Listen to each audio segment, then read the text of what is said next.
Olá pessoal, hoje iremos abordar sobre um tema, que é de interesse, eu acho que de muitas pessoas. Nós iremos falar hoje sobre o divórcio. Na verdade, acerca da evolução em relação ao divórcio. Vocês sabiam que no Brasil não podia se divorciar? Isso é verdade, gente. Sei que é um tema polêmico, porque quando se fala em divórcio, todo mundo fica, geralmente é atribuído a tristeza, a coisas não legais. Porque eu acho que, creio assim, que pelo menos a maioria das pessoas, elas casam com o intuito, de envelhecerem ali, que realmente só a morte os separe. Mas nós sabemos que na realidade não é assim. E sendo assim, nós temos que enfrentar isso de frente. Então, começando nosso ordenamento jurídico, em 1916, no seu artigo 315, parágrafo único, nos informa que o casamento válido só era dissolvido pela morte de um dos cônjuges. Gente, que coisa interessante. Era mesmo até que a morte os separe, como padres e pastores falam até hoje. Então, o casamento só era dissolvido pela morte de um dos cônjuges. O que é que existia? Na verdade, poderia existir o chamado desquite. Eu acho que, creio que você já ouviu alguém falar, as pessoas assim mais velhas, com um pouco de mais idade, falam sobre desquite. E como é que funcionava esse desquite? Esse desquite, gente, as pessoas, ou seja, que não davam certo, realmente elas podiam dividir as questões de bens e tudo. No entanto, as pessoas que eram desquitadas, elas não podiam casar novamente. Olha que coisa interessante. Ou seja, era só um casamento mesmo.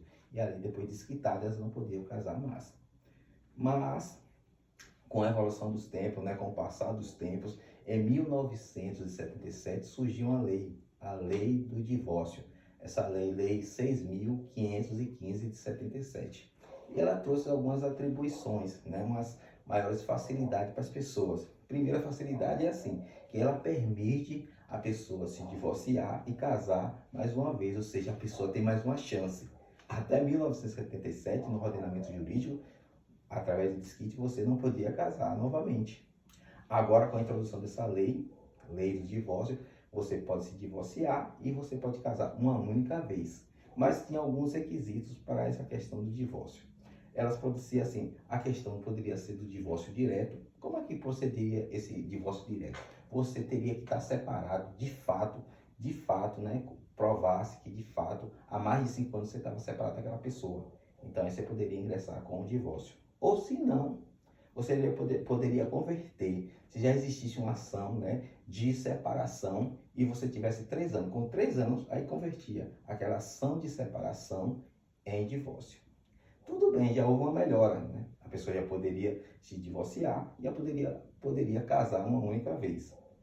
Sendo assim, em 1988, surgiu a nossa Carta Magna. Qual é a Carta Magna? A nossa Constituição de 1988, a qual está vigente até os dias de hoje.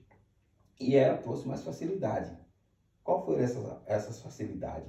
Uma das facilidades é que agora ela não limita você casar só mais uma vez e dar uma chance. Agora é de forma ilimitada. Você pode casar agora quantas vezes quiser, Você pode, tem gente aí, talvez que você conheça, que já casou mais de uma vez. Por quê? Porque justamente a Carta Magna, no seu artigo 226, parágrafo 6º, ela tira essa limitação da questão de divórcio, quanto também a questão também facilita em relação aos tempos. Já vai haver uma melhora em relação à lei do divórcio. Porque a lei do divórcio, o divórcio direto, você poderia ter que provar 5 anos de separação de fato. Agora, com a Constituição, segundo o artigo 226, parágrafo 6º, você precisa de apenas 2 anos de fato de separação. Você pode ingressar com a ação de divórcio direto. Ou não, você ter 1 ano. Você poderia converter, se tivesse a ação de separação. Com 1 ano você poderia converter em divórcio. Ou seja, gente, já houve uma evolução. Eu quero que vocês gravem aí. Qual foi a evolução da lei de divórcio de 1977 para a Constituição de 1998? É que antigamente, para você entrar com uma ação de divórcio direto, na lei de divórcio era 5 anos. Com o advento da Carta Magna, precisaria de 3 anos de fato, você poderia ingressar com divórcio direto. Na questão da conversão de separação, na lei de divórcio, eram 3 anos. Aí você poderia converter em divórcio. Já com a Constituição de 1988, você precisaria apenas de 1 ano de separação, você poderia converter em divórcio. Já houve uma evolução, mas não parou por aí. Em 2010, com a emenda constitucional 666, acaba com isso, acaba com esse lapso temporal. Ou seja, não precisa mais nem de 1 ano para você converter em divórcio, nem de 2 anos para você ingressar com a ação direta. Ou seja, o que acontece? A pessoa casou hoje, não deu certo por algum motivo, amanhã mesmo ela pode ingressar com a ação de divórcio. Também houve outras facilidades com o advento da Lei 11.441 de 2007, que é a Lei do Divórcio Extrajudicial, onde as pessoas elas não precisam ingressar no judiciário para divorciar. Como assim, Marcos? O que acontece? Se você não tem filhos menores e não tem capazes, as partes, né, ali de consenso, de acordo, pode, claro, contratar um advogado, tem que ter a presença no mínimo de um advogado, e ali se dirigir ao cartório, por exemplo, aqui na minha cidade, na Bahia, você ingressar lá no cartório de Isabel Leonato de Notas, através do seu advogado ali, no mínimo 1, e ali você requerer o seu divórcio de maneira consensual. Agora, se não for, se tiver menores ou tiverem incapazes, aí sim tem que ser levado obrigatoriamente para o judiciário. Por que para o judiciário? Porque a lei, ela exige que quando existir menores e incapazes, seja ouvido o Ministério Público. Ou seja, o promotor tem que dar o seu devido parecer. Outra questão também que eu queria salientar sobre vocês aqui é a questão do divórcio litigioso. O que acontece? Porque existem 2 tipos.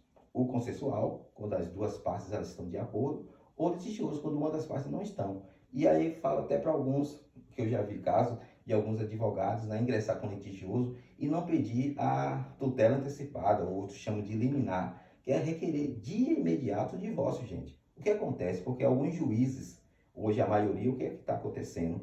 Tendo em vista que é um direito potestativo, você requer de imediato o divórcio e o processo, ou seja, o juiz já dá uma decisão ali, marcando audiência ou qualquer coisa, em regra hoje eles estão deferindo a liminar ou a tutela antecipada ali e decretando o divórcio. E o processo corre o seu rito normal, entendeu? O seu curso normal em relação a bens, em relação a pensão e outras coisas.